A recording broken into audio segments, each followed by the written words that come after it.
I wasn't supposed to see him again, let alone be stuck with him in a cabin during the worst snowstorm Colorado had seen in a decade. But life's got jokes. It started simple. My friend Alex invited me on this digital detox weekend. No Wi-Fi, no cell service, just a few guys and a cabin in the mountains. I'd been drowning in deadlines and bad dates, so I said yes without thinking. I needed the break. What Alex didn't mention, what no one thought to mention, was that Mason would be there too. Yeah, that Mason, the one I dated for 2 years. The one who broke up with me over FaceTime while I was halfway through making him dinner. The one I hadn't spoken to in 14 months. So you can imagine the look on my face when I walked into the cabin and saw him standing by the fireplace, same soft brown eyes, same stupid perfect jawline, laughing at something one of the guys said. He turned, saw me, and his whole face changed. "Eli," he said. I almost turned around and walked right back out into the snow. But I didn't, because pride's a bitch. Instead, I smiled, like I'd just bumped into an old coworker I didn't totally hate. "Hey," he gave a nervous laugh. "Wow. It's been a while." "Yeah," I said, shrugging out of my coat. "Guess Alex forgot to CC me on the invite list." Mason rubbed the back of his neck. "I didn't know you'd be here either." We both stood there, awkward as hell, while the others kept talking like this wasn't the worst kind of coincidence. I tried to act normal. Like I wasn't thinking about the last time I saw his face lit up by the screen of my phone while he told me he, quote, needed to focus on himself. Bullshit. The weekend was supposed to be chill. Hikes, hot chocolate, board games. Instead, I got 72 hours of trying not to remember what his skin felt like under my fingers. The first night was fine. I avoided him. He avoided me. Classic ex behavior. But then the storm hit. Like, really hit. Power flickered. The wind sounded like a dying animal outside. By morning, we were fully snowed in. No one in or out. No phone signal. No way to leave. And to make it worse, the heating system failed. Some pipe burst or whatever. So the owner texted Alex from a satellite line, saying we'd need to double up in the rooms to stay warm. Of course, Mason and I got paired together. "Cool," I said flatly when Alex told me. "That's totally fine." Mason didn't say anything. Just gave me a look like he wanted to say something but knew better. That night, I lay in the bed with 3 feet of space between us. The room was freezing. I could see my breath in the dark. Mason shifted under the blanket. "You cold?" he asked softly. "I'm fine." He was quiet for a second. Then, "You can move closer if you want." I scoffed. "We're not cuddling, Mason." "I wasn't suggesting that," he said quickly. "Just warmth, survival." I rolled my eyes, but my teeth were chattering, and I was too tired to argue. So I moved. Just a little. His body was warm. Familiar. And it pissed me off how fast I remembered it. We didn't touch. Not really. But sometime around 3 a.m. I felt his leg brush against mine under the blanket. He didn't pull away. Neither did I. When I woke up the next morning, Mason was closer. Not wrapped around me or anything dramatic. Just near.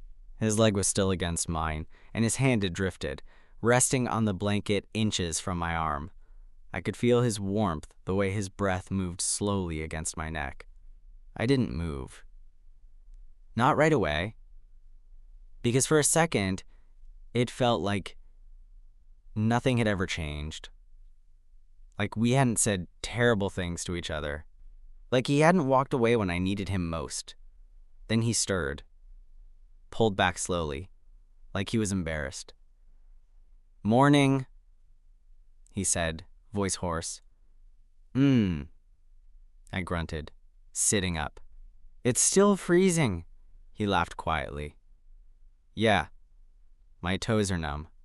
We didn't talk about the fact that we'd basically slept like a couple again. We didn't talk about much at all. Just went through the motions, brushing our teeth in silence, pulling on sweaters, drinking lukewarm coffee someone had managed to boil on the wood stove. The storm wasn't letting up. Everyone was a little on edge. No Wi-Fi, no heat, no real escape. So we played games, ate canned soup, took turns huddling by the fireplace. I tried to avoid being alone with Mason, but in a cabin that size, there were only so many places to go. Late that afternoon, I went out to the small deck to get air. Mason followed a minute later. "You mad at me?" he asked quietly, standing a few feet behind. I turned, hands in my pockets. "Why would I be mad?"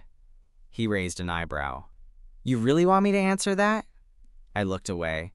"You broke up with me over FaceTime, Mason. While I was cooking you dinner, you ghosted me for a month and then sent a 2-minute video call to check in. You think I forgot?" His face fell. "No, I don't think you forgot. I didn't know how else to say it. Text would have been classier," he sighed. "I'm sorry. I know I hurt you." I didn't say anything. "I was scared," he added, "of how serious we were getting, of how much I needed you. It felt like too much." "And now?" I asked, finally turning to face him. He shrugged. Now I realized that running from someone who actually saw me was the dumbest thing I've ever done. We stood in silence, cold breath hanging in the air between us. "I didn't think I'd see you again," he said. "Yeah, well, surprise." He gave a small laugh. "You always had a way of knocking the air out of me." That made me blink, because he said it like it hurt a little. Like maybe this wasn't easy for him either. "I'm not saying I deserve another shot," he said quietly. I miss being around someone who knew how I took my coffee and what songs I couldn't listen to without crying. I miss you." The wind howled through the trees behind us. I didn't answer, because I didn't know what to say. But later that night, when we climbed back into bed, I didn't stay 3 feet away. This time, I let our shoulders touch, and I felt him exhale, like he'd been holding that breath for over a year. That night, we didn't talk. Not out loud anyway, but something was definitely being said. The silence between us felt different. Not sharp or bitter like it had before, just full. Like there were things hanging in the air we weren't ready to say, but maybe wanted to. I fell asleep to the sound of his breathing, and sometime around 3 a.m. I woke up because he moved. His arm slipped over my waist. Light, hesitant, I stayed still. Then he whispered, barely above a breath, "Eli." I didn't answer. Not because I didn't want to, but because I didn't trust my voice not to give too much away. He didn't say anything else. Just pressed his forehead against the back of my shoulder like he needed to feel me real and solid in front of him. And I let him. That morning, the cabin was even colder. We all huddled in the living room like refugees. Mason sat across from me, hoodie pulled tight, hair sticking out from under a beanie. Every time I looked up, he was looking at me. And not in a weird way. Not intense. Just like he was remembering something. When the others went out to try and clear a path to the generator, I stayed back. So did he. We didn't speak for a while. Just sat in the half-lit living room, listening to the wind batter the windows. Then he said it. Quiet. Cautious. "You ever wonder if we ended things too soon?" I looked over. "You mean you ended things too soon?" He nodded. Didn't fight it. "Yeah, that's what I mean." I took a deep breath. "What do you want from me, Mason?" He blinked. "I don't know. Just something honest. Something real, even if it's small." I rubbed my hands together for warmth, trying not to look at him directly. Then I said, "I never stopped thinking about you. Even when I hated you, even when I deleted every photo, every message, I still thought about you."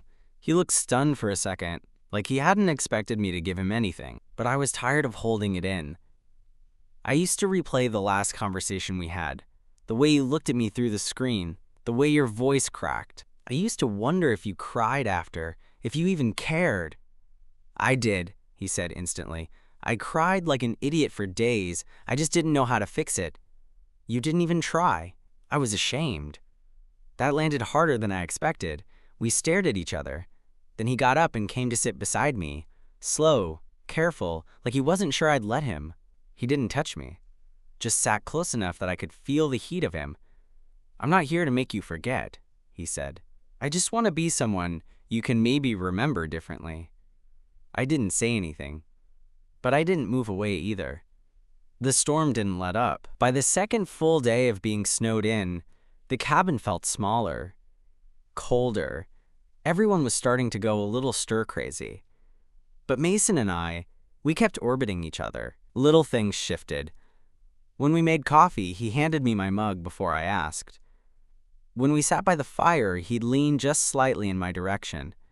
When he laughed, I remembered how good it felt to be the reason. We still hadn't talked about the nights. Not really.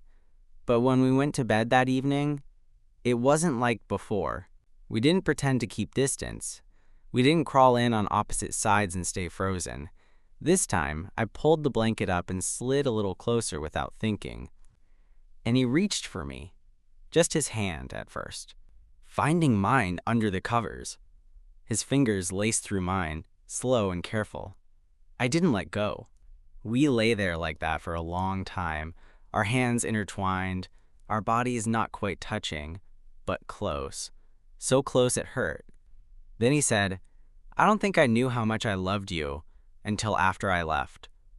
I didn't answer, not right away, but my grip on his hand tightened. And he must have felt it, because he shifted closer, his forehead resting lightly against my temple. His breath warmed my skin. "I don't want to screw this up," he whispered. "You already did," I said. He went quiet. "But," I added, "that doesn't mean it's over." He let out a breath like he'd been holding it in since the breakup. That night, I didn't fall asleep right away. I stayed awake just to feel him beside me, the weight of his arm resting against mine, the way his breathing slowed when he drifted off, the comfort of a body I used to know by heart. And sometime before dawn, I rolled over, just enough to face him. He didn't wake up, but his hand shifted, settling on my waist in his sleep like it was instinct. And I let it stay. I woke up warm, not just from the extra layers or the body heat. Him. Mason was curled around me, his arms slung over my waist like it had always been there. And for the first time in a long time, I didn't want to move. Didn't want to break whatever fragile thing had formed between us. But of course, life doesn't pause just because you're having a moment. Voices in the hallway. Someone shouting from outside. I sat up, blinking against the light creeping through the window. Mason stirred, rubbing his face. "What's going on?" "I think they got the generator working," I said, listening. Sure enough, a few seconds later, the lights flickered, then stayed on. A cheer erupted in the kitchen. We'd made it. But as the others celebrated, I looked over at him and it hit me. Once the snow cleared, we'd be going home. Back to real life. Back to separate cities. Separate lives. Mason must have read it on my face. He sat up slowly, eyes on me. "What happens when we leave here?" I asked. He didn't look away. "That's up to you," I blinked. "You're the one who left." "I know," he said. "And if I have to spend the next year proving I won't do that again, I will." I didn't answer. I just watched him. He reached out, fingers brushing the edge of my wrist. "You don't have to say anything now. I just needed you to know I mean it. This wasn't just a snowstorm thing for me." "It feels like a dream," I said quietly. He smiled, sad and real. "Then let's not wake up yet." We got up, joined the others, made bad jokes about surviving the apocalypse. But even while we all laughed, Mason kept close. Not clinging, but always within reach. Later, when the storm finally broke and the first car was able to drive down the mountain road, I stood on the porch, bag in hand, trying to figure out how the hell to say goodbye. He stepped beside me. "You don't have to decide anything today," he said, "but you want me to. I just want you to know I'm still here. And for once, I believed him. We drove down the mountain in silence. Mason and I ended up in the same car. Me in the passenger seat, him directly behind me. Every so often, I caught his reflection in the rearview mirror. He'd glance up. I'd look away. When we reached the bottom of the pass and cell service kicked back in, phones lit up like fireworks. Messages, missed calls, notifications. The world came rushing back. Mason tapped my shoulder as we got out. "You still in Denver?" I nodded. "Can I text you?" I hesitated. Then I handed him my phone without a word. He entered his number, texted himself from my screen, then looked up at me. "Thanks for not freezing me out," he said with a small smile. "It was a close call." He chuckled. "Yeah, I know." Then he reached out. Slow, no pressure, and gave my arm a light squeeze, a touch that said, "I want more of this, but I'll wait." And that should have been it. But 3 nights later, I got his message. "Mason, there's a diner halfway between us. I'll be there at 6, no pressure, but I'll wait till 7 just in case." I stared at the message for a long time. Then I threw on a jacket and drove. It was a small place off the highway. Vinyl booths, pie under glass. The kind of place where time doesn't move too fast. I walked in and spotted him instantly. Same hoodie, same anxious smile. "You came," he said. "You were early." He laughed. I couldn't sit still. We didn't talk about the cabin. Not at first. We talked about music, about his new job, about my roommate's dog chewing through my Ethernet cable. And then, between bites of pie, he asked, "Do I get to try again?" I looked at him, saw how serious he was, and said, "Yeah, but slowly." His smile stretched wider. "Slow's good." He reached across the table, hand open. I took it. And just like that, we began again. The second time we kissed wasn't dramatic. No rainstorm, no tearful confessions.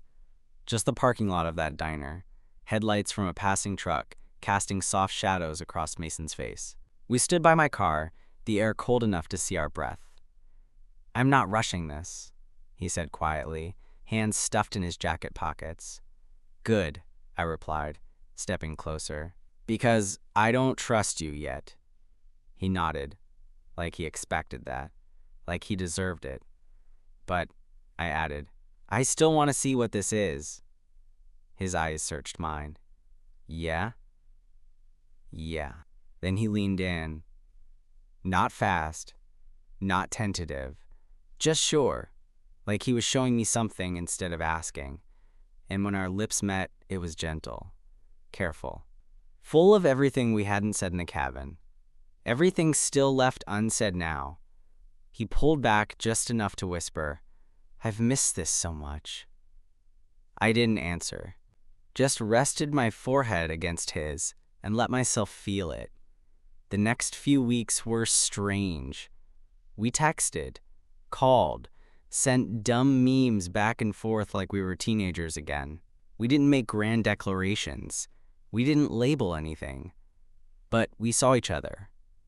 Dinner once a week, a walk around the lake, a slow dance in my kitchen to a song neither of us knew. And every time we said goodbye, he lingered. Not out of neediness, but like someone trying to memorize the moment in case it was the last. One night after dinner at my place, he didn't leave. We lay on the couch, a movie playing in the background, his head on my chest. "This is the part one missed the most," he murmured. "What part?" He didn't lift his head. "The part where nothing's happening but everything feels okay." And that hit hard, because I'd missed it too. It wasn't some big dramatic moment. It was just a Wednesday. I was at work, hunched over my laptop, nursing my third coffee of the day, when Mason texted me, "Any chance I can see you tonight?" No pressure. I stared at the screen for a few seconds too long. Not because I didn't want to see him, but because lately, things between us had been settling into something that almost resembled normal. And that scared the hell out of me. I texted back, "Yeah, come by after 7. He showed up right on time, as usual. Still had snow in his hair, cheeks pink from the cold. He smelled like fresh air and coffee when I hugged him at the door. "I missed you today," he said into my shoulder. "You say that every time." Because it's true. We ended up on the couch again. Just like before. Some old movie playing. Takeout containers open on the coffee table. I think it was the third time we'd tried watching the same film and failed to get more than 20 minutes in. This time, though, Mason was quieter than usual. His hand kept playing with the edge of my sleeve, fingers twitching like there was something building in him. "You okay?" I asked. He looked up, chewing on the inside of his cheek the way he always did when he was nervous. "I've been thinking," he said, "about everything. About us." I froze slightly, half expecting him to say he wasn't ready. That he needed more time.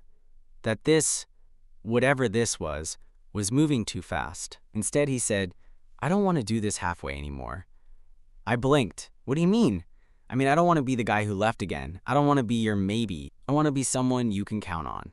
Not just when it's snowing and you're cold, but on a regular Tuesday night when you're eating leftover pizza and swearing at emails." I didn't speak, because my chest was too full all at once. "I love you," he said. "I don't know when it started again. Maybe in the cabin, maybe before, but I know what it is now, and I don't want to be scared of it anymore." I swallowed hard, heart thudding against my ribs. "Mason." He reached for my hand, held it firmly. "I know it doesn't erase the past, but I want to build something better now. Something real, if you'll let me." And for once, I didn't feel the urge to protect myself with a sarcastic comment or a cautious half smile. I looked at him, really looked, and said, "I've been waiting for you to say that since you knocked on my door again." He leaned in, slower this time. Not just to kiss me, but like he wanted to be sure I was still there. We kissed.